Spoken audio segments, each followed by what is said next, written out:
Good morning, good people. Welcome back to Collector's Quest, and thank you so much for joining me on another gaming adventure. I'm up at the crack of dawn, green tea in hand, and today is a Doncaster Gaming Market. Really looking forward to this one. Have never been, only ever been to the Birmingham Gaming Market, so really excited to hopefully add some games to the collection, meet up with some people in the community, all that good stuff. So yeah man, gonna drink my tea, get the bags ready, get the car loaded and get the show on the road. Got around 2-hour drive in front of me, so not too bad. Hopefully we get there safe and sound, so catch you guys in Doncaster.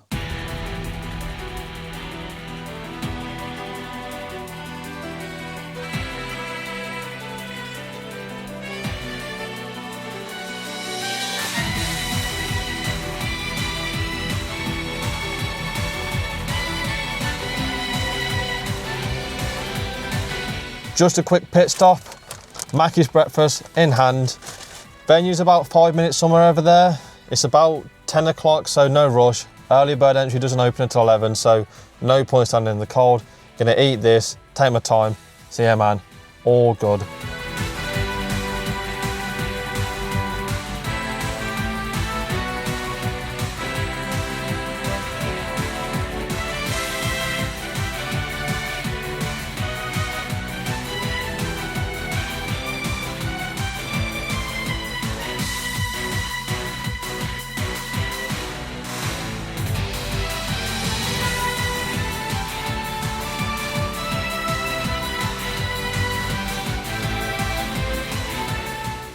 Just made it in, gonna work my way from the back to the front. Let's go.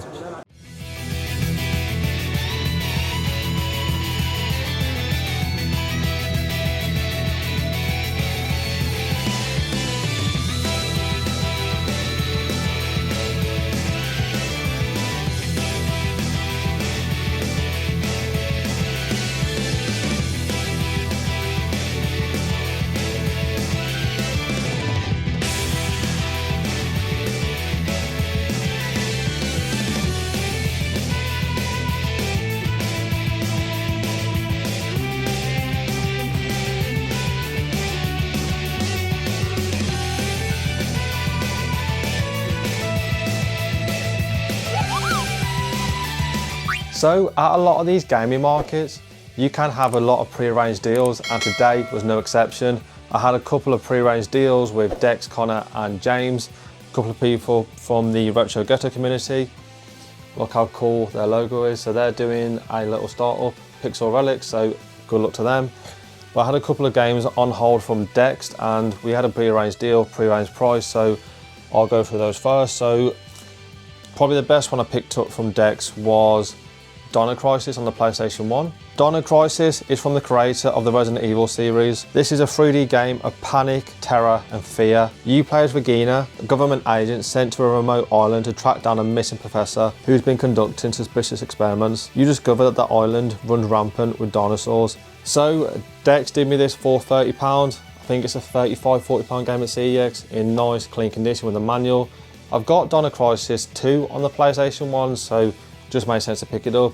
I will probably double dip and pick this one up on the Dreamcast because I've heard it plays and runs a lot better on the Dreamcast. But yeah, another survival horror game added to the collection, so happy with that one.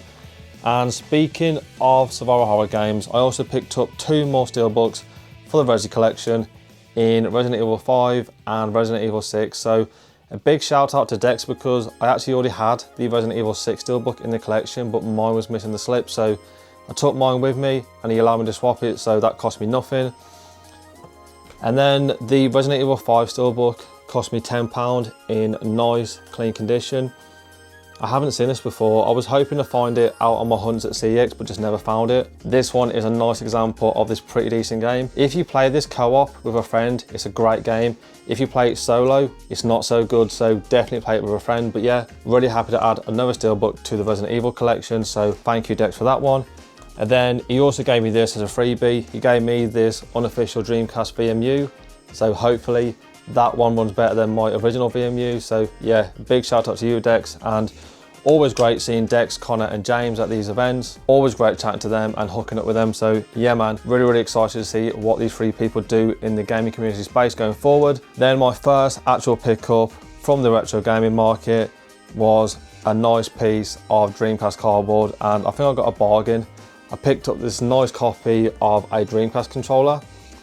Cost me £15, and for me this is a great price because I was looking at one of these on Vinted for about £35–40, so for £15 not going to grumble at all, and that'll look awesome on the Dreamcast shelf. And it does come with the controller, which is like £6 at CEX, so for essentially £9 have a nice piece of cardboard on the shelf. Great pickup, man. Let's go back to the Doncaster Gaming Market to see what other goodies I find.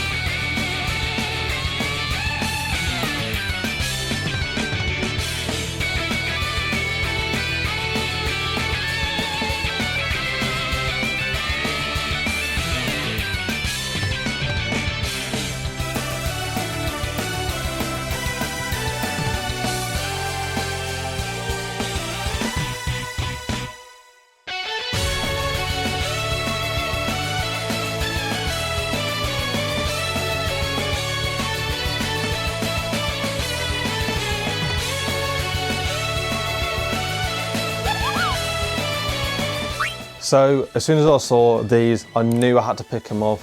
You know what they are, man. They're some Trails games. So I'm pretty sure I picked up my copy of Trails from Zero, The Evolution on the PS Vita at the Birmingham Gaming Market from this seller. I also picked up Cold Steel 1 and Cold Steel 2 on the PS Vita from this seller. And I picked up these two Japanese Trail games. So this one here is, I don't know what it is. It's just Trails, so I had to pick it up.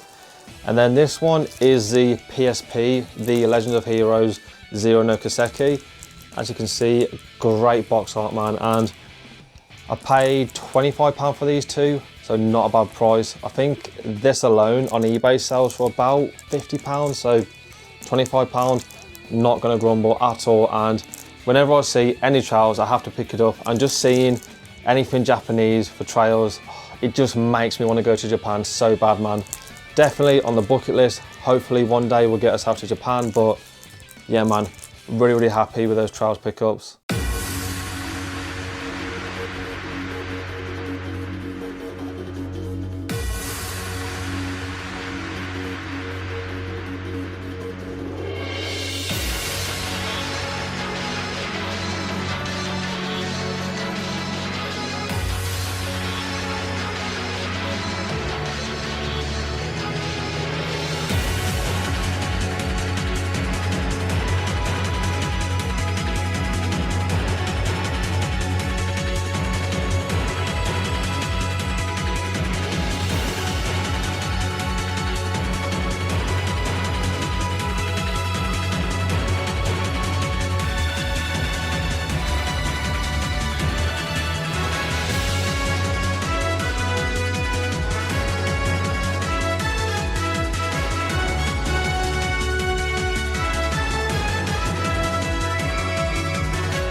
Then we get to my final pickup. So I was hoping to add a couple more games to the Dreamcast collection, but it was very slim pickings. There weren't too many Dreamcast games.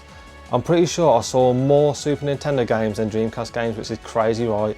There was nothing there that I haven't seen before. There was a couple of games I was kind of interested in, but the price just wasn't where I wanted it to be. So I saw Carrier, that was £140. It's only £105 at CEX, so wasn't really willing to pay that. I also saw a couple of other Dreamcast games, but just nothing there that I haven't seen before. I was hoping to see Cannon Spike, Moho, just really rare Dreamcast games. But when I go to these retro gaming markets, I want to see games that I've never seen before. But for the most part, it was games that I've seen before, so I didn't really feel the need to pick up any Dreamcast games. So instead, I put my efforts into the brand new Super Nintendo collection.